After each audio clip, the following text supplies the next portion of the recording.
আমরা প্রথমে এই প্রজেক্টটা শুরু করেছিলাম আসলে 2021 সালে। আমরা কম্পিটিশনে পার্টিসিপেট করেছিলাম 2022-এ। তো 2021 সালে যখন পুরো বাংলাদেশে কোভিডের লকডাউনে পুরো বন্ধ হয়ে আছে পুরো বাংলাদেশ, তখন আমরা ভার্চুয়ালি মিটিং করেছিলাম আমাদের মেন্টর আকিবুজ্জামান স্যারের সাথে। এবং ইউআইউতে এসে আমরা ছোট একটা প্রোটোটাইপ তৈরি করেছিলাম, একটা প্রেজেন্টেশন রেডি করেছিলাম যে আমরা এই কম্পিটিশনটা করতে চাই। এই কম্পিটিশনে এশিয়া থেকে এই টিমগুলো পার্টিসিপেট করে এবং আমাদের রেজাল্টগুলো এরকম। তারা আমাদের বলেছিল যে তোমরা তো প্রথমবার পার্টিসিপেট করছো, তো হয়তো তোমরা প্রথমবার এখনই চান্স নাও পেতে পারো, টপ 36-এ তোমরা চান্স নাও পেতে পারো, তোমরা কন্টিনিউ করতে থাকো তোমাদের চ্যালেঞ্জ, হয়তো এবার না পারলে অবশ্যই নেক্সট বার পাবো। ওই সময় আমাদের ল্যাবের মধ্যে ওই ছোট একটা রোবট প্রোটোটাইপ আর কয়েকটা চেয়ার ছাড়া কিছুই ছিল না। কিন্তু আমাদের এই কয়েকজন ডেডিকেটেড স্টুডেন্টের চেহারার দিকে তাকিয়ে আর আমাদের স্যারের প্রেজেন্টেশনটা দেখে আমাদের ইউনিভার্সিটি আমাদেরকে সেই দিন 15 লক্ষ টাকা দিয়েছিল।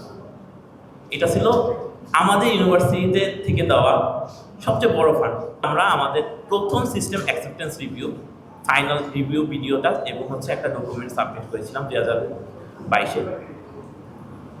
এবং খুব ইন্টারেস্টিংলি আমরা সেবার 93 পয়েন্ট পেয়ে চান্স পেয়েছিলাম প্রথমবারই। এটা অনেক বড় একটা স্কোর। ওয়ার্ল্ডের টপ 10 টিমের স্কোর 90 আপ থাকে অলওয়েজ। ইউনিভার্সিটি রোবট চ্যালেঞ্জ, যেটা ইউএসএতে হয়, সেই কম্পিটিশনে পার্টিসিপেট করেছিলাম এবং 9th পজিশন অ্যাচিভ করেছিলাম এবং এশিয়াতে হাইয়েস্ট।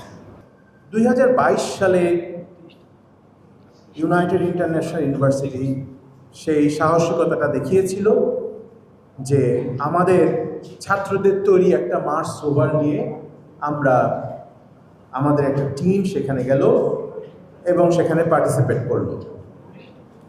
এবং আশ্চর্যজনক হলেও ফার্স্ট টাইমে আমরা 13তম পজিশন অর্জন করলাম 2022 সালে। এবং এরপরে টানা 2023 সাল, 24 সাল, 25 সাল এবং 26 সালে এই প্রতিটা বছর আমাদের একটা টিম গেছে এবং আমাদের টানা পজিশনও ধীরে ধীরে উপরের দিকেই উঠেছে। প্রথমে ছিল 13তম পজিশন, তারপরে হলো 9, তারপরে 5, এর পরের বারে একটু কমে 6 হয়েছিল, এইবারে 3rd পজিশন হলো। প্রথম দিন থেকে কিন্তু ইউআইইউ চেষ্টা করে গেছে এক্সেলেন্সকে নার্চার করার জন্য। আমাদের আর্থিক সঙ্গতি কিন্তু অনেক ইউনিভার্সিটিতে কম। আমাদের আরেকটা গ্রুপ ইউআইইউ ম্যারিনার, এটা হচ্ছে আন্ডার ওয়াটার রোভার। এই কম্পিটিশানে তারা প্রথমবার গেল 2025-এ এবং প্রথমবার যেই তারা গ্লোবাল ফোরামে 5th পজিশন অ্যাচিভ করবে এবং এটা এশিয়াতে ফার্স্ট। এটা তারা আবার এবার 1926-এ যাবে। সেকেন্ড আরেকটা টিম ইউআইইউ ক্যানস্যাট। এটা খুব কঠিন কেন?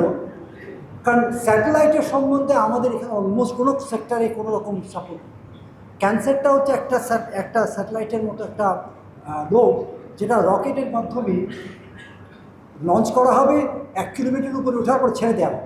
তারপর অনেক কাজ আছে, টেম্পারেচার কত স্পিডে পড়ছে, হিউমিডিটি কত, বাতাসের অনেক ধরনের সেন্সার প্যারামিটার।